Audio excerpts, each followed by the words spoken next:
السلام عليكم ورحمة الله. إن الحمد لله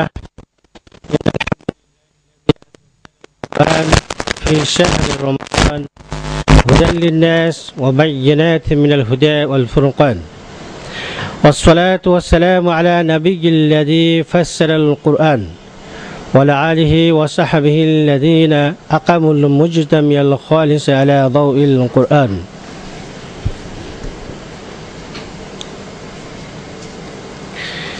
أما بعد أعوذ بالله من الشيطان الرجيم. يا أيها الذين آمنوا لا تلهكم أموالكم ولا أولادكم عن ذكر الله إلى آخر الآية. আজকের এই অধিবেশনের সম্মানিত সভাপতি, পরিচালক, প্রধান অতিথি, বিশেষ অতিথিবৃন্দ ও মোহতারাম সুধীমণ্ডলী, আমি আপনাদের সামনে আজকে আলোচনা রাখব এই অধিবেশন থেকে নির্ধারিত বিষয় সুবুলুন নাজা মিনাল ফিতনা, ফিতনা থেকে বাঁচার উপায়। কিভাবে আমরা ফিতনা থেকে বাঁচতে পারবো এই মর্মে ইনশাআল্লাহ তাআলা আমরা আলোচনা রাখব। ফিতনা থেকে বাঁচা খুবই জরুরি বিষয় এবং এই বিষয়টি অত্যন্ত লম্বা বিষয়। আমি এই বিষয় সংক্রান্ত যত আলোচনা আছে সব শেষ করতে পারবো না, তবে মৌলিক কিছু আলোচনা আপনাদের সামনে উপস্থাপন করবো ইনশাআল্লাহ তাআলা। ফিতনা থেকে বাঁচার মৌলিক প্রধান দিক হলো ইতিসাম বিল কিতাব ও সুন্নাহ, কোরআন ও হাদিসকে আঁকড়িয়ে ধরা। কারণ কোরআন ও হাদিসকে আঁকড়িয়ে না ধরা মারাত্মক ফিতনা। আপনি যদি আপনার ব্যক্তি জীবনে, পারিবারিক জীবনে, সামাজিক জীবনে, রাজনৈতিক জীবনে, অর্থনৈতিক জীবনে, জীবনের যে কোনো শাখা ও প্রশাখায় আল্লাহ প্রেরিত অভ্রান্ত ওহী, পবিত্র কোরআন ও সহিহ হাদিসে নির্দেশিত নির্দেশনা যদি আপনি গ্রহণ না করে অন্য কোনো নির্দেশনাকে যদি আপনি গ্রহণ করেন, তাহলে সেটা হবে অনেক বড় ফিতনা। তথা আল কোরআন এবং সহিহ হাদিস বিরোধী যে কোনো ফতোয়া, যে কোনো রায়, যে কোনো দর্শন, যে কোনো ইলম, যে কোনো মতবাদ, যে কোনো মতাদর্শ, যে কোনো আদর্শ মানব জীবনের জন্য এক একটি ফিতনা।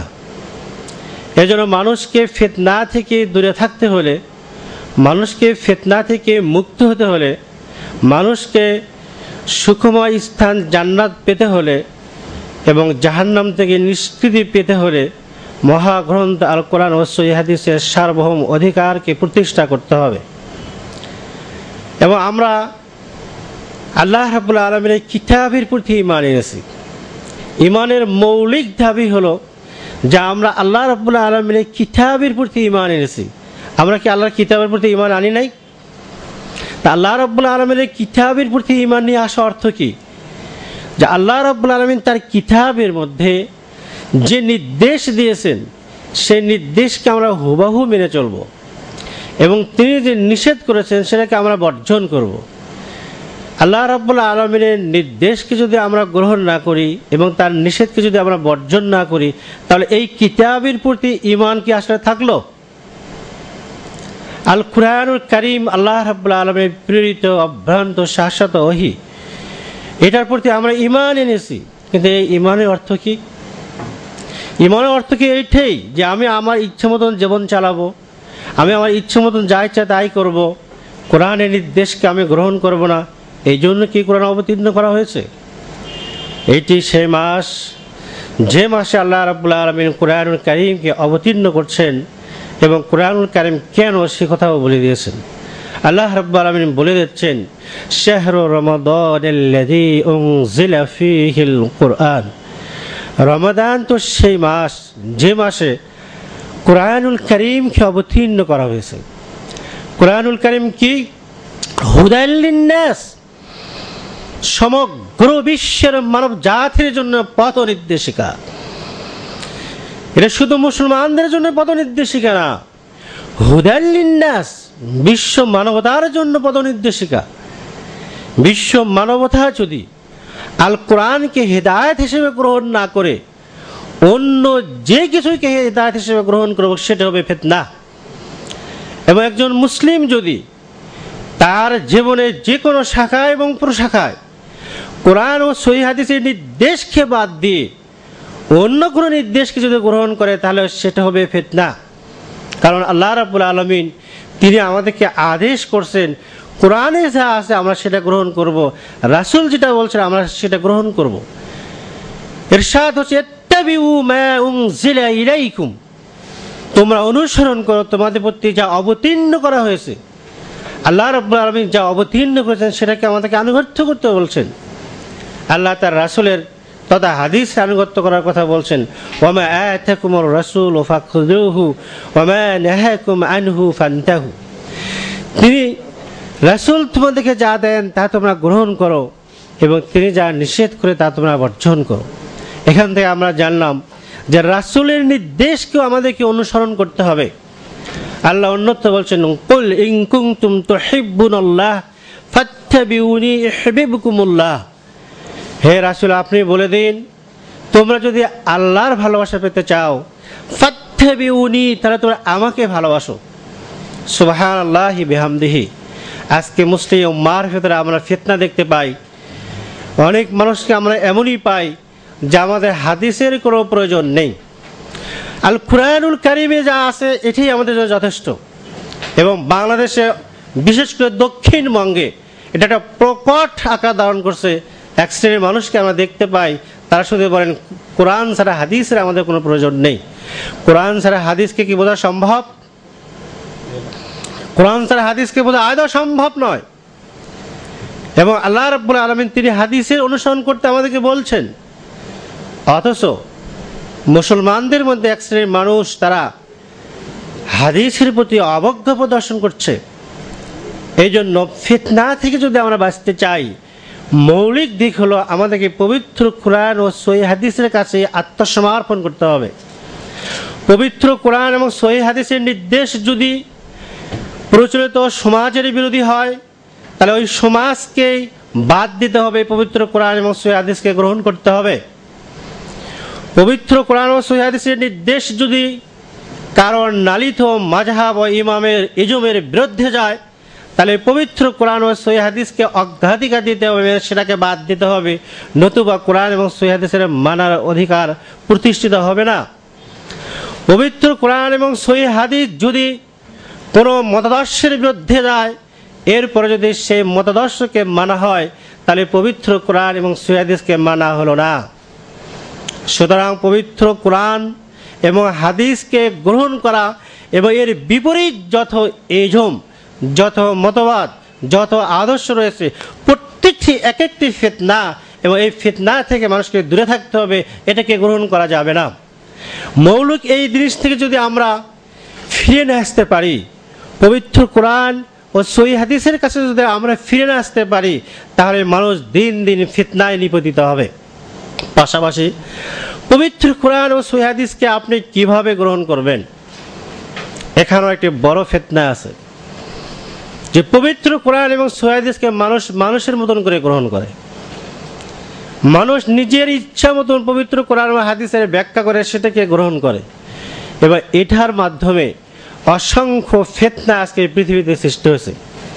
আপনারা যদি বলেন শিয়া ও মুতাজিলার ফিতনা, জাহেমিয়ার ফিতনা, কাদিয়ানির ফিতনা, আধুনিক ও প্রাচীন যত ফিতনা বলেন, এই ফিতনাগুলির সৃষ্টি হচ্ছে আল কোরআনুল কারীমকে নিজের মতন করে ব্যাখ্যা ও বুঝ নেওয়ার কারণে।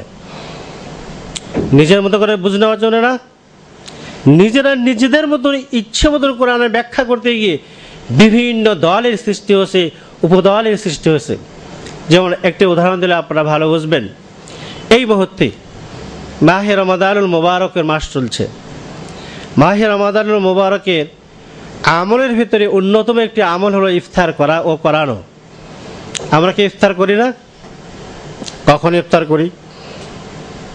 এই নিয়ে এদেশে যদি আমরা পর্যালোচনা করি, কয়েক ধরনের অবস্থা দেখতে পাবো। এক ধরনের অবস্থা হলো সূর্য অস্তমিত হওয়ার সাথে সাথে কিছু ভাই ইফতার করেন। কিছু ভাই রয়েছেন অধিক সতর্কতার জন্য সূর্য অস্তমিত হওয়ার 5 মিনিট বা 4 মিনিট পরে ইফতার করেন না। আবার কিছু ভাই আছেন যারা অন্ধকার হলে ইফতার করেন। সবার দলিল কোরআন থেকে। যেমন ব্যাখ্যা দেওয়া হচ্ছে আতিমুস সিয়াম ইলাল লাইল, আতিমুস সিয়াম ইলাল লাইল, তোমরা সিয়ামকে পূর্ণ করো রাত পর্যন্ত। তা রাত কাকে বলে? এক শ্রেণীর মানুষ লাইল বা রাতের ব্যাখ্যা নিজে নিজে করে নিচ্ছেন যে রাত হলো তো ওটাই যখন সন্ধ্যের অন্ধকার দূরভূত হয়ে কালো রেখা চলে আসে, ওটা তো রাত। সুতরাং ওনারা ইফতার করেন এশার নামাজের প্রাককালে। যখন মাগরিবের সময় চলে যায়, অন্ধকার চলে আসে, তখন তারা ইফতার করেন। নাম বলে আপনারা চিনবেন, প্রসিদ্ধ একটি মাযহাব শিয়া মাযহাব, ওরা এইভাবে ইফতার করে এবং কোরআনের দলিল দেয় আতিমুস সিয়াম ইলাল লাইল। তাহলে কি দলিল কোরআন থেকে, তাহলে কি ভুল হতে পারে? কোরআন ছিল যে আতিমুস সিয়াম ইলাল লাইল, তোমরা সিয়ামকে পূর্ণ করো রাত পর্যন্ত। আর রাত হলো কি সন্ধ্যার পরে যে অন্ধকার আসে ওটা রাত, অথচ এটাকে বিকৃতি। বিশ্বনবী মুহাম্মদুর রাসূলুল্লাহ সাল্লাল্লাহু আলাইহি ওয়াসাল্লাম বলছেন যখন সূর্য অস্তমিত হয়ে যায় তখনই তোমরা ইফতার করো। আজ্জালুল ইফতার, তোমরা ইফতারকে দ্রুত করো। কারণ ইহুদি এবং নাসারারা তারা কি করে? ইফতারকে দেরিতে করে এবং তোমরা ইফতারকে দ্রুত করো। তাহলে এই আয়াতটি যে রাসূলের প্রতি অবতীর্ণ হয়েছিল সেই নবী বিশ্বনবী মুহাম্মদুর রাসূলুল্লাহ সাল্লাল্লাহু আলাইহি ওয়াসাল্লাম তিনি লাইলের ব্যাখ্যা দিচ্ছেন যে কখন আপনি ইফতার করবেন, সূর্য ডোবার সাথে সাথে। আর মানুষ নিজেরা ব্যাখ্যা করতেছে রাত হলো সন্ধ্যার পরে যখন অন্ধকার আসবে তখন ইফতার করতে হবে। তাহলে কি এটি বিভ্রান্তি নয়? তাহলে আল কোরআনকে যদি আমি বুঝতে চাই তাহলে আল কোরআনকে বুঝতে হবে সাহাবাদের বুঝ মতো। তারা যেভাবে বুঝেছিলেন, সালাফুস সালেহিন যেভাবে বুঝেছিলেন, সেই বুঝের আলোকে যদি আমি পবিত্র কোরআন ও সহিহ হাদিসকে বুঝি তাহলে পবিত্র কোরআনকে মানা হবে, নতুবা ফিতনা ত্বরান্বিত হবে। সম্মানিত উপস্থিতি, আপনাদেরকে বলতে চাই সূর্য কয়টি বলুন তো? সূর্যকে একাধিক। কিন্তু কোনো মানুষ যদি সূর্যকে দেখতে চায় হলুদ একটি চশমা পরে, তাহলে সূর্যকে কিভাবে দেখবে? হলুদ দেখাবে না? কেউ যদি কালো একটি চশমা পরে সূর্যকে দেখতে চায় তাহলে সূর্যটাকে পুরোটাই তার কাছে কেমন লাগবে? কালো লাগবে না? অসংখ্য রঙের বিরঙের চশমা পরে মানুষ যদি সূর্যকে দেখতে চায় তাহলে কি প্রকৃতি সূর্যের পরিচয় পাবে? কিন্তু একজন মানুষ যদি সাদা একটি চশমা পরে সূর্যকে দেখতে চায় তাহলে কি সূর্যকে দেখা যাবে না? সূর্যকে দেখা যাবে, পাশাপাশি সূর্যের কিরণকে কোথায় কোন মেঘে আচ্ছন্ন করে রেখেছে তাও দেখা যাবে। দেখা যাবে না? সুতরাং পবিত্র কোরআন ও সহিহ হাদিসকে যদি আপনি মানতে চান তাহলে নিজস্ব লালিত বিশেষ ব্যক্তিবর্গের চশমাকে ডাস্টবিনে নিক্ষেপ করে পবিত্র কোরআন ও সহিহ হাদিসের চশমাকে পরে ইসলামকে দেখুন, পবিত্র কোরআন এবং সহিহ হাদিসকে রিসার্চ করুন, তাহলে ফিতনা থেকে বাঁচতে পারবেন এবং পবিত্র কোরআন এবং সহিহ হাদিসে অনুসরণ করা বাস্তবে সম্ভব হবে। নতুবা আল কোরআন পড়তে গিয়ে সূর্যের মতন আপনি ব্যাখ্যা দেবেন যে আল কোরআনের ভেতরে এরকম অন্ধকার আছে। কারণ কালো চশমা পরে সূর্যকে তো কালোই দেখাবে, হলুদ চশমা পরে তো সূর্যকে হলুদই দেখাবে। সুতরাং কোরআন এবং হাদিসকে যদি আমরা পড়তে চাই তাহলে নিরপেক্ষ কোরআন ও হাদিস বোঝার মতো একটি চশমা আমাদের পড়া উচিত। এই কারণে আমরা লক্ষ্য করছি পবিত্র কোরআন এবং সহিহ হাদিস এই দেশের মাদ্রাসাগুলো পড়ানোর পরেও মানুষ বিভিন্ন মঠের অনুসারী হয়ে যায়। মতের অনুসারী হচ্ছে না? বুখারী শরীফ এই সিলেট শহরে আল কোরআনের চেয়ে বুখারী শরীফের অগ্রাধিকার বেশি দেওয়া হয়। আপনারা আমার কথা কি বিশ্বাস করবেন? যে বিশ্বাস করবেন, এর ক্ষেত্র রয়েছে। সেটা কি? আল কোরআনকে যদি খতম করা হয় হুজুরেরা তাহলে কম টাকা পান, বুখারী শরীফকে যদি তারা খতম করান বেশি টাকা পান। বেশি পান না? আল কোরআনের খতমে যদি 10,000 টাকা দেওয়া হয়, অন্তত বুখারী শরীফের খতমে 20,000 টাকা দেওয়া হবে। এই শহর থেকে হুজুরেরা ইনকাম করতেছেন, এই উপার্জন নিঃসন্দেহ হারাম, কিন্তু ওইটা আমার বিষয় নয়। তার এই কথাটা এটাও তো প্রমাণ করে যে বুখারী শরীফের গুরুত্ব তাদের কাছে অনেক বেশি। যে বুখারী শরীফ খতম করে হাজার হাজার টাকা ইনকাম করা যায়, যে বুখারী শরীফের ফজিলত বলে মানুষকে ধোঁকা দিয়ে মানুষের পকেট থেকে টাকা বের করানো যায়, সেই বুখারী শরীফের নির্দেশকে আমরা মানতে পারি না। তার কারণ হলো বুখারী শরীফ যখন পড়ি এবং পড়াই তখন একটি চশমা আমার চোখে থাকে, ওই চশমা দিয়েই পুরো বুখারীটাকে আমি দেখি, যার ফলে বুখারী শরীফের মূল যে স্পিরিট, ওই স্পিরিট নিজেও আমি পাই না, ছাত্রদেরকে দিতে পারি না। আল কোরআনকে আমি বিশেষ একটি চশমার মাধ্যমে অধ্যয়ন করি, যার ফলে আমি নিজেও কোরআনের দীপ্ত সজীবতায় বদ্ধমূল হতে পারি না জাতিকে করতেও। সুতরাং আমি যদি ফিতনা থেকে মুক্ত হতে চাই, তাহলে সরাসরি ডাইরেক্ট পবিত্র কোরআন এবং সহিহ হাদিসের কাছে আমাকে আত্মসমর্পণ করতে হবে, এবং এখানে এসে আমার সমস্ত কিছুকে চেতে হবে, সব কিছুকে এর ভিত্তিতে আমাকে সাজাতে হবে, তাহলেই আমি ফিতনা থেকে বাঁচতে পারবো। এরপর কিছু ফিতনা আছে যে ফিতনাগুলো আমাদের দৈনিক জীবনের সাথে জড়িত। আমি এই মর্মে কয়েকটি ফিতনার কথা বলেই আমি আমার আলোচনা শেষ করতে চাচ্ছি। ইতিমধ্যে আমাদের অতিথিবৃন্দ চলে আসছেন। আমাদের দৈনিক জীবনের সাথে, এমনকি প্রায় ভাই ও বোনদের সাথে জড়িত যে ফিতনাগুলো আছে, এগুলোতে বাঁচা উচিত। এর মধ্যে 1 নম্বর ফিতনা হলো আল আমওয়াল, সম্পদ আমাদের জন্য ফিতনা, আপনারা বিশ্বাস করেন? এরপর হলো আল আওলাদ, সন্তান সন্ততি, ছেলে মেয়ে। তৃতীয় হলো আল মাসিয়া, পাপাচার। চতুর্থ হলো ইত্তিবাউশ শায়াতিন, শয়তানের আনুগত্য করা। পঞ্চম হলো মাওয়ালাতুল কাফিরিন, কাফেরদের সাথে বন্ধুত্ব রাখা। ষষ্ঠ হলো ইত্তিবাউল মুতাশাবিহা আয়াতে অনুসরণ করা। এই ফিতনাগুলো সাধারণত প্রায় মানুষের সাথেই জড়িত, ইল্লা মাশাআল্লাহ, আল্লাহ যাদেরকে রক্ষা করেন। প্রথম, মালের ফিতনা। আল্লাহ যদি বলেন এইগুলো ফিতনা, তাহলে কি কোনো সন্দেহ থাকবে?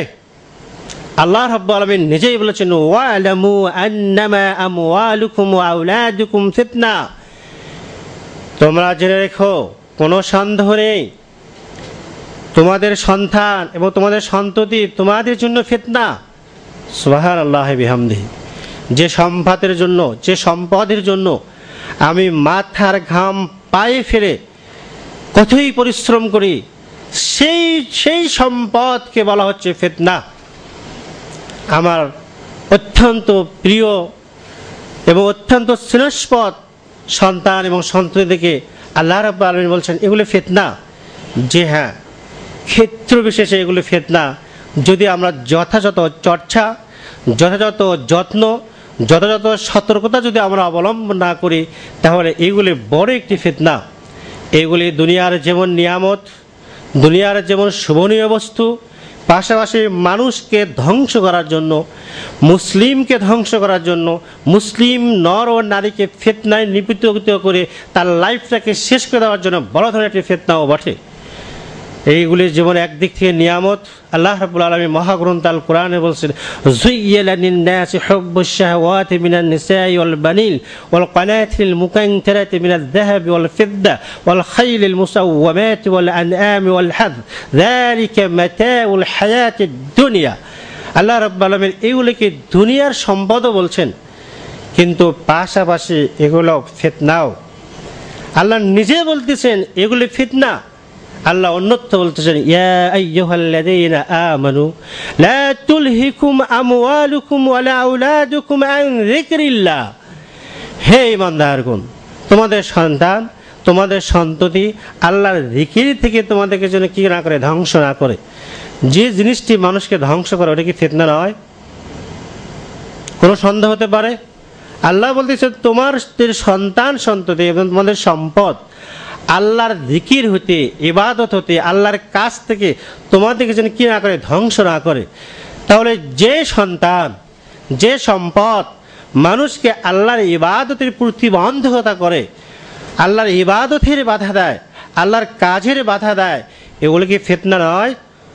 সম্মানিত উপস্থিতি, এই আয়াতে আল্লাহ রাব্বুল আলামিন ঈমানদারদেরকে সম্বোধন করছেন। এই মাসের শুরুতে একটি প্রোগ্রাম করেছিলাম আমরা মাহে রমজানুল মুবারককে সামনে রেখে, যে আল্লাহ রাব্বুল আলামিন মাহে রমজানুল মুবারক বিষয়ে বলছেন, ইয়া আইয়ুহাল্লাযীনা আমানু কুতিবা আলাইকুমুস সিয়াম, হে ঈমানদারগণ তোমাদের প্রতি সিয়ামকে ফরজ করা হয়েছে। ঈমানদারদেরকে বলেন নাই? ওই জায়গায় আল্লাহ ঈমানদারদেরকে বলতেছেন, ইয়া আইয়ুহাল্লাযীনা আমানু, হে ঈমানদারগণ তোমাদের সন্তান তোমাদের সম্পদ আল্লাহর জিকির থেকে তোমাদেরকে যেন ধ্বংস না করে। এই মর্মে আমরা একটি আলোচনা করছিলাম যে আল কোরআনুল কারিমে আল্লাহ ঈমানদারদেরকে সম্বোধন করে কতটি আয়াত নিয়ে আসছেন। আল্লাহ রাব্বুল আলামিন ঈমানদারদেরকে সম্বোধন করে 89টি আয়াত কোরআনুল কারিমে তিনি বর্ণনা করছেন।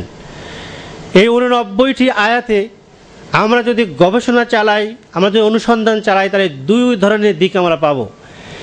একটি দিক হলো আল্লাহ রাব্বুল আলামিন ঈমানদারদেরকে কিছু কাজ করার নির্দেশ দিয়েছেন, পক্ষান্তরে ঈমানদারদেরকে কিছু কাজ করা আল্লাহ নিষেধ করেছেন।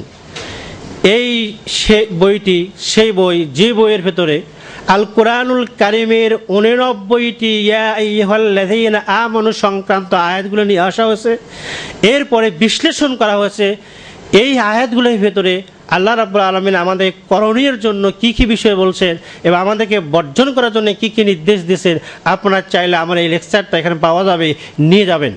আল্লাহ রাব্বুল আলামিন আমাদেরকে বলে দিচ্ছেন, হে ঈমানদারগণ তোমাদের সন্তান সন্ততি যেন তোমাদেরকে আল্লাহর ইবাদত থেকে জিকির থেকে ধ্বংস না করে। তাহলে কি আমাদেরকে ধ্বংস করতে পারে না? তাহলে আসুন, আমাদের সম্পদ এবং আমাদের সন্তান এগুলো যদি ফিতনা হয়, তাহলে আমরা কিভাবে এই ফিতনা থেকে বাঁচব?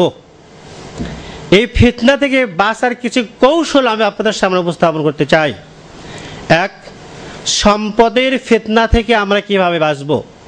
আল্লাহ রাব্বুল আলামিন এই সমাজে দুই শ্রেণীর মানুষ রাখছেন, একটি হলো ধনী, আরেকটি হলো কি গরিব। গরিব যারা, তাদেরকেও আল্লাহ পরীক্ষা করতে চান। যারা ধনী তাদেরকেও ধন দিয়ে আল্লাহ রাব্বুল আলামিন পরীক্ষা করতে চান। যাদেরকে আল্লাহ রাব্বুল আলামিন ধন দিয়েছেন, এই ধনের ফিতনা থেকে, সম্পদের ফিতনা থেকে বাঁচতে হলে তাদেরকে কিছু মূলনীতি অনুসরণ করে চলতে হবে। এক, সর্বদা আল্লাহ রাব্বুল আলামিনের আনুগত্য করতে হবে এবং তাকে বেশি বেশি আল্লাহকে স্মরণ করতে হবে যে আল্লাহ তুমি আমাকে এই নিয়ামত দিয়েছো। দুই, এই সম্পদের ক্ষেত্রে আমাকে আশ্রয় নিতে হবে আল্লাহর কাছে। আল্লাহ রাব্বুল আলামিন আপনাকে সম্পদ দিয়েছেন, এই সম্পদ যেন আপনাকে বিপদগামী না করে, এই জন্য আপনি আল্লাহ রাব্বুল আলামিনের কাছে দোয়া করবেন। তিন, সম্পদ যদি এমন পর্যায়ে যায় যেখানে জাকাত দিতে হবে, তাহলে আপনাকে জাকাত দিতে হবে। সম্পদে যদি আপনি জাকাত না দেন, তাহলে ওই সম্পদ আপনাকে ফিতনায় ফেললো, এটা আপনার জন্য কি সফলতা বয়ে নিয়ে আসবে না। চার, ফকির ও মিসকিনকে সহযোগিতা করা, এটা কিন্তু জাকাতের অংশ থেকে না। যাদেরকে আল্লাহ রাব্বুল আলামিন সামর্থ্য দিয়েছেন, এই লোকদের কর্তব্য হলো মুসলিম সমাজ থেকে ফকির এবং মিসকিন, অসহায়, দরিদ্র, ইতিম, অনাথদেরকে প্রতিষ্ঠিত করা। সুবহানাল্লাহি বিহামদিহি। অনেক ঈমানদার মানুষদেরকে কাল কিয়ামতের ময়দানে জাহান্নামে যেতে হবে। কি অপরাধে? ওদের ঈমানের ত্রুটি ছিল না, ওদের আমলের ত্রুটি ছিল না, কিন্তু ত্রুটি ছিল কিসের? আল্লাহ রাব্বুল আলামিন মহাগ্রন্থ আল কোরআনে বলছেন যে ওদের সামর্থ্য ছিল অসহায়, এতিম, দরিদ্র, মিসকিনকে দান করবে, অথচ তা দান করে নাই।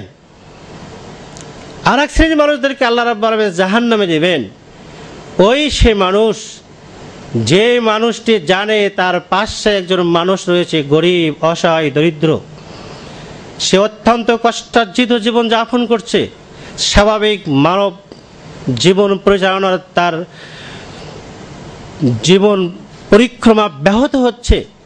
এই জিনিসটি জানার পরেও সে নিজেও দেয় নাই, অথবা দিতে সে সামর্থ্য না, কিন্তু যারা দিতে সামর্থ্যবান তাদেরকে উৎসাহিত করে নাই। আল্লাহ রাব্বুল আলামিন তাদের ব্যাপারে বলছেন, ওয়ালা ইয়াহুদ্দু আলা তুআমিল মিসকিন, তারা মিসকিনদেরকে খাদ্য খাওয়াতে উৎসাহিত করতো না।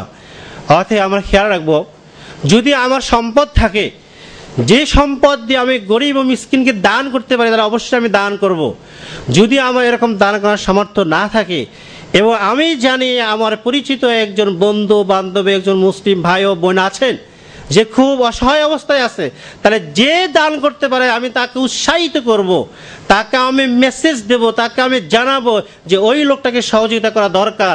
যদি এই কাজটি করতে কার্পণ্যতা করা হয় তাহলে জাহান্নামে যেতে হবে। এরপরে এইভাবে সম্পদে আরও দিক আছে, সেই দিকগুলো মেনটেন করে আমরা সম্পদ থেকে বাঁচার চেষ্টা করব। আমি আমার বক্তব্য শেষের দিকে যাচ্ছি। এরপর একটি বিষয় ইঙ্গিত দিয়ে আমি শেষ করবো বলে আশা করতেছি, সেটা হলো সন্তানদের ফিতনা থেকে আমরা কীভাবে বাঁচব। সন্তানরা অত্যন্ত প্রিয় বস্তু না, কিন্তু এরা কি আমাদেরকে ফিতনায় ফেলতেছে না? বিশেষ করে আমাদের বর্তমান যে প্রেক্ষাপট, এই প্রেক্ষাপটে আমাদের অধিকাংশ ভাই ও বোনেরা তারা সন্তানদের ফিতনায় নিবেদিত হয়েছেন। আজকের মুসলিম পরিবারগুলো আজকে অশান্তিতে পরিণত হয়েছে। তার কারণ সন্তানদের ফিতনা থেকে যেভাবে বাঁচতে হবে সেই প্রক্রিয়া আমরা গ্রহণ করি নাই। সন্তানদের ফিতনা থেকে বাঁচতে হলে দুই ধরনের প্রতিরক্ষা ব্যবস্থা গ্রহণ করতে হবে। এক, বিবাহর আগে ও বিবাহর পরে। বিবাহর আগের ব্যবস্থাপনা হলো আপনি কাকে বিয়ে করতেছেন সেই মেয়েটিকে ভালো করে দেখবেন। সেই মেয়েটির ব্যাপারে আল্লাহ রাব্বুল আলামিন রাসূল বলতেছেন যে দিনদার, সেই দিনদারকে আপনি মনোনীত করবেন। আপনি যদি দিনদার মেয়ে না নিয়ে আসেন তাহলে হতে পারে আপনার পরিবারে এত বড় ফিতনা সৃষ্টি হবে যে আপনার পুরো জন্মটাও অন্য জায়গাতে চলে আসতে পারে না। এই জন্য ইসলাম বলছে যে সন্তানের ফিতনা যদি আমি বাঁচতে চাই তাহলে বিয়ের পূর্বে আমাকে টার্গেট করতে হবে আমি কাকে বিয়ে করতেছি। এরপরে বিয়ের পরে আপনি যখন স্ত্রীর কাছে প্রথম যাচ্ছেন তখন আপনি একটি দোয়া পাঠ করবেন, স্ত্রী এইভাবে চুল ধরে, আল্লাহুম্মা ইন্নী আসআলুকা মিন খাইরিহা ওয়া খাইরি মা জাবালতা আলাই, আল্লাহুম্মা ইন্নী আউযু বিকা মিন শাররিহা ওয়া শাররি মা জাবালতা আলাই। অর্থ কি? হে আল্লাহ, এই যে বোন যাকে আমি বিয়ে করছি এর ভাগ্যে যদি অকল্যাণ থাকে, খারাপই থাকে, তাহলে আমার তোমার কাছে আশ্রয় চাচ্ছি। এর ভাগ্যে যেগুলি ভালো আছে আমি ওই ভালোগুলো চাচ্ছি। এখন যদি কোনো বোনের কাছে যদি খারাপ কিছু থাকে তার তাকদিরে, আপনি আল্লাহর কাছে আশ্রয় চাইলেন না, তাহলে কি ফিতনায় পড়বেন না? তাহলে ওই সময় দোয়া পাঠ করতে হবে। এরপর সন্তান যখন পেটে আসে তখন আল্লাহর কাছে আপনাকে দোয়া করতে হবে, রব্বানা হাব লানা মিন আজওয়াজিনা ওয়া যুররিয়াতিনা কুররাতা আয়ুন। আপনাকে দোয়া পাঠ করতে হবে। সন্তান যখন জন্ম লাভ করে ইসলামী নিয়ম নীতি অনুযায়ী আপনাকে তাকে পরিচালনা করতে হবে, তাকে শিক্ষা দিতে হবে, তাকে প্রশিক্ষণ দিতে হবে, তাকে ইসলামী তাহজিব ও তামাদ্দুন অনুযায়ী আপনাকে তাকে লালিত করতে হবে। আমি আলোচনার শেষাংশে একটি হাদিস বলে শেষ করছি। বিশ্বনবী মুহাম্মদ রাসূলুল্লাহ সাল্লাল্লাহু আলাইহি সাল্লাম বলেন, প্রত্যেকটি সন্তান ইসলামের উপরে জন্ম লাভ করে, তাওহীদের উপরে জন্ম লাভ করে, তার ফিতরাতের উপরে জন্ম লাভ করে। ওয়া আবওয়াহু ইউহাফিদানিহি ওয়া ইউনাসসিরানিহি ওয়া ইউমাজ্জিসানিহি। পক্ষান্তরে তার বাবা এবং মা তাকে ইহুদি বানায়, তাকে নাসারা বানায়, তাকে অগ্নিপূজক বানায়। তাই কি হচ্ছে না? অতএব আমরা যদি আমাদের সন্তানদের কাছে ভালো কিছু পেতে চাই তাহলে আমাদের সন্তানদের প্রতি খেয়াল রাখতে হবে। কিন্তু দুর্ভাগ্যজনক হলো সত্য, আমরা লক্ষ্য করি অনেক ভালো ভালো মানুষ যারা বিভিন্ন জায়গায় প্রোগ্রাম করেন, ওয়াজ করেন, নসিহত করেন, অথচ তার ফ্যামিলিতে সময় দেন না। ফ্যামিলিতে সময় না দিলে তাহলে সন্তানের ফিতনায় পড়তেই হবে। আল্লাহ রাব্বুল আলামিন আমাদেরকে বলে দিচ্ছেন, ইয়া আইয়ুহাল্লাযীনা আমানু কু আনফুসাকুম ওয়া আহলিকুম নারা। হে ইমানদারগণ, তুমি নিজেকে এবং পরিবারকে জাহান্নাম থেকে বাঁচাও। আল্লাহ রাব্বুল আলামিন আমাদেরকে ফিতনা চিহ্নিত করা এবং ফিতনাকে চিহ্নিত করার পর সেখান থেকে নিজেদেরকে নিবৃত হওয়ার তৌফিক দান করুন। আল্লাহ রাব্বুল আলামিন আমাদের সবাইকে মৌলিক ও আনুষঙ্গিক প্রাসঙ্গিক সকল ফিতনা থেকে দূরে থাকার তৌফিক দান করুন। সুবহানাকাল্লাহুম্মা বিহামদিক ওয়া আশহাদু আল্লা ইলাহা ইল্লা আনতা আস্তাগফিরুকা ওয়া আতুবু ইলাইক। আসসালামু আলাইকুম ওয়া রাহমাতুল্লাহ।